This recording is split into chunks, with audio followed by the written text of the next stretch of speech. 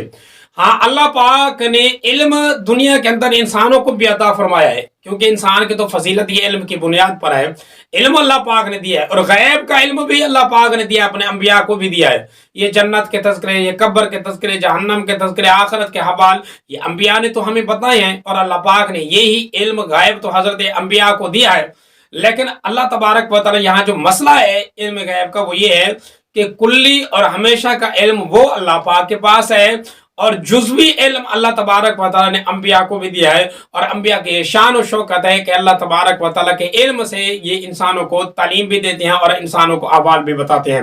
بہرحال اللہ پاک نے یہاں پر 5 ایک خصوصیات ایسی بتائی ہیں جو اللہ پاک کے خاص طور پر اللہ پاک کا علم ہے۔ اللہ نے ارشاد فرمایا ان اللہ عنده علم الساعة وينزل الغیث ويعلم ما في الارحام وما تدری نفس ماذا تکسب غدا وما تدری نفس بأي تموت ان اللہ علیم خبیر۔ یعنی کل کا علم اس کا کسی کو پتہ نہیں کل کیا ہونے والا ہے، مستقبل کا جو علم ہے اس کا اللہ کو ہی پتہ ہے، اور رحم کے اندر مادر ذات جو رحم ہے اس کے اندر کیا ہے اس کا علم بھی اللہ پاک کو ہے۔ اور اسی طریقے سے بارش جو آئے گی یہ خیر کی ہوگی شر کی ہوگی، یعنی آنے والے وقت کے اندر یہ یعنی یوں سمجھے کہ اللہ پاک کی جو نعمت برس رہی ہے یہ نعمت انسان کے لیے وبا بنے گی یا انسان کے لیے رحمت بنے گی، یہ بھی اللہ پاک کو پتا ہے، اللہ کے علاوہ اور کسی کو پتا نہیں۔ پھر اسی طریقے سے چوتھے نمبر پر کہ انسان کے ساتھ کل کیا ہونے والا ہے، اس کا علم اللہ کو ہے، اور انسان کی وفات تو یقینی ہے، لیکن وفات کس ٹکڑے پر ہوگی، کس جگہ پر ہوگی، وہ زمین کا کون سا خطہ ہے جہاں انسان کی وفات اور انسان کی زندگی کا آخر ہوگا، یہ بھی اللہ پاک کو پتا ہے۔ بہرحال یہ اللہ پاک نے چند ایک مثالیں دے دی، ورنہ اس کے علاوہ بھی کئی ساری ایسی چیزیں ہیں جو صرف خاص اللہ پاک ہیں، اللہ کے علاوہ کسی اور کو اس کا علم نہیں۔ اور چوتھے نمبر پر جو صورت آ رہی ہے، یہ صورت ہے الف لام میم سجدہ۔ اس صورت کے اندر بھی اللہ تبارک و تعالیٰ نے توحید کا ہی بنیادی طور پر ذکر کیا ہے، اور انسان کو تخلیق کیا اللہ نے، الذی احسن کل شیء خلقہ وبدأ خلق الانسان من طین ثم جعل نسلہ من سلالۃ من مہین، کہ بڑے احسن طریقے سے اللہ نے انسان کو جسم دیا، انسان کی تخلیق شاہکار تخلیق ہے اللہ پاک کی کائنات میں سے وہ انسان ہے۔ اور پھر اسی طریقے سے اللہ پاک نے آگے انسان کے جو اعمال ہیں اس کے مطابق انسان کا نتیجہ بھی مرتب کیا ہے کہ جو نیک لوگ ہوں گے ان کا صلہ نیک ہوگا، جو برے لوگ ہوں گے ان کا صلہ برا ہوگا۔ اور پھر آخر میں حضرت موسیٰ علیہ السلام کی مثال دے کر اللہ تبارک و تعالیٰ نے اس صورت کا اختتام کر دیا ہے کہ موسیٰ علیہ السلام آئے، انہوں نے توحید کی دعوت دی، جنہوں نے مانا وہ نجات پا گئے، جنہوں نے نہیں مانا وہ ناکام ہو گئے۔ اور پھر اسی طریقے سے آگے آتے ہیں سورۃ احزاب۔ اس صورت کے اندر اللہ تبارک و تعالیٰ نے کئی سارے مضامین کا تذکرہ کیا ہے۔ شروع میں اللہ پاک نے پہلا مسئلہ جو وہمی خیال تھا لوگوں کا، مشرکین کا، اس کا اللہ پاک نے رد کیا، یعنی یہ یاد رکھیں جو رسم و رواج اور وہم و خیالات ہوتے ہیں اللہ پاک نے ان کا ہمیشہ رد کیا ہے، ان کا دین کے ساتھ کوئی وابستہ نہیں۔ وہ ایک وہم تھا کہ انسان جو بہادر ہوتا ہے اس کے دل دو ہوتے ہیں، حالانکہ دل ہر انسان کے لیے اللہ پاک نے ایک ہی بنا ہے۔ ما جعل اللہ لرجل من قلبین فی جوفہ وما جعل ازواجکم اللہ تظاہرون منہن امہاتکم، یعنی اللہ پاک نے یہ دو مسئلے اس صورت کے اندر یعنی اس آیت کے اندر بیان کیے ہیں کہ لوگوں کا خیال تھا جو بہادر اور بڑا طاقتور ہوگا اس کے دو دل ہوں گے، جس کی وجہ سے اس کی دل بہادری ہوئی۔ دل اللہ نے ایک رکھا ہے، اللہ پاک نے طاقت اور وسعت اور درجہ اللہ پاک نے ہر انسان کا اللہ کر دیا ہے۔ اور دوسرا زہار کے متعلق بھی اللہ پاک نے اشارہ کر دیا ہے، اور وہ لوگ جو زہار کرتے ہیں، زہار کا مطلب یہ ہوتا ہے کہ اپنے بیویوں کو کسی محرم رشتہ دار کے ساتھ اس کی نسبت کر دیتے ہیں تو وہ ہمیشہ کے لیے اس مرد پر حرام نہیں ہو جاتے ہیں۔ ہاں یہ ہے مسئلہ کہ اس کا ایک کفارہ ہے، کفارہ ادا کرنے پڑے گا تب جا کر یہ بیوی حلال ہوگی۔ اور پھر اسی طریقے سے متبنہ یعنی کہ وہ منہ بولا جو بیٹا ہے، اس منہ بولے اولاد کا اللہ پاک نے حکم دے دیا ہے کہ یہ اصل کے حکم میں نہیں، یعنی وہ اولاد جس کو انسان نے اڈاپٹ لیا ہے، وہ اولاد جس کو پالا ہے، وہ انسان کے حقیقی نہیں ہے، تو اس کے جو مسائل ہیں وہ بھی حقیقی نہیں ہیں۔ وہ کسی اس عمرے میں پردے میں اور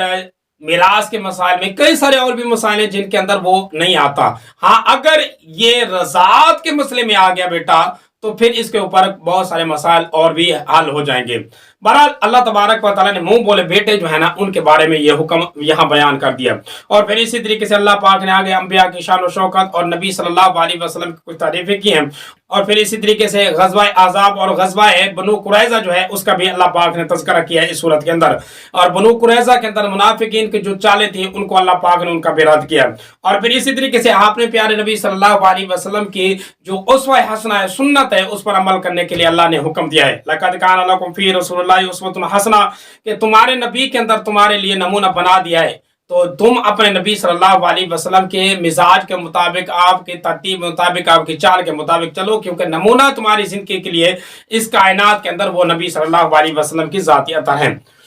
اور پھر اسی طریقے سے آگے جو اللہ تبارک و تعالیٰ نے مسئلہ بیان کیا ہے وہ ہے اپنے نبی صلی اللہ علیہ وسلم کے ازواج مطہرات کے اوپر ایک حکم۔ آپ صلی اللہ علیہ وسلم کے ازواج مطہرات میں سے کئی ساری عورتیں ایسی تھیں جیسے کہ احادیث کے اندر آتا ہے جنہوں نے تھوڑا سا یہ اشکال ظاہر کیا، یہ فطری کی اشکال ہوتا ہے، اس کے اندر حضور صلی اللہ علیہ وسلم کے ازواج پر کوئی اس قسم کا کوئی تان نہیں آتا جیسے کہ کچھ لوگ نظریات رکھتے ہیں۔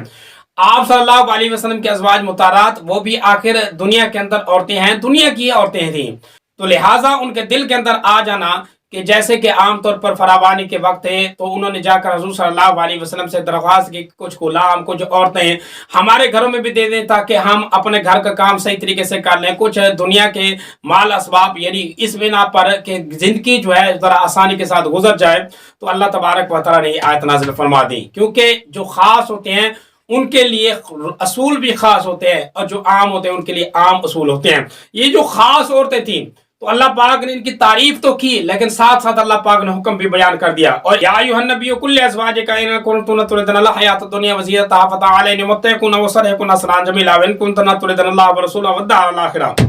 یہ اختیار اللہ نے دیا ہے کہ اے نبی صلی اللہ علیہ وسلم اپنی ازواج مطہرات کو فرما دیں کہ اگر دنیا کے طالب ہیں, دنیا لینا چاہتے ہیں تو ہم دنیا دے دیتے ہیں, لیکن اگر اللہ واللہ کے رسول کی محبت چاہتے ہیں تو آخرت چاہتے ہیں تو پھر اللہ پاک آخرت عطا فرمائے گا اور آخرت عمدہ ہے. تو حضور صلی اللہ علیہ وسلم نے آ کر پھر آپ صلی اللہ علیہ وسلم نے اپنی بیویوں کو اپنی ازواج مطہرات سے یہ پوچھا تو ساری کی ساری اس بات پر متفق ہو گئیں کہ ہمیں دنیا نہیں چاہیے, دنیا کی کوئی چیز اگر نہ ملے تو ہمیں کوئی پرواہ نہیں, حتیٰ کہ حضور صلی اللہ علیہ وسلم کے رفاقت کو انہوں نے پسند کر دیا. اور پھر اسی طریقے سے اللہ تبارک و تعالیٰ نے پھر آگے ان کی تعریف بھی کی. یا نساء النبی من یأتی منکن بفاحشۃ مبینۃ یضاعف لها العذاب ضعفین وکان ذلک علی اللہ یسیرا. اے ازواج مطہرات تم عام عورتیں نہیں ہو, لہٰذا تمہارے جو گناہ ہوگا وہ بھی اللہ پاک نے ڈبل لکھ دینا ہے.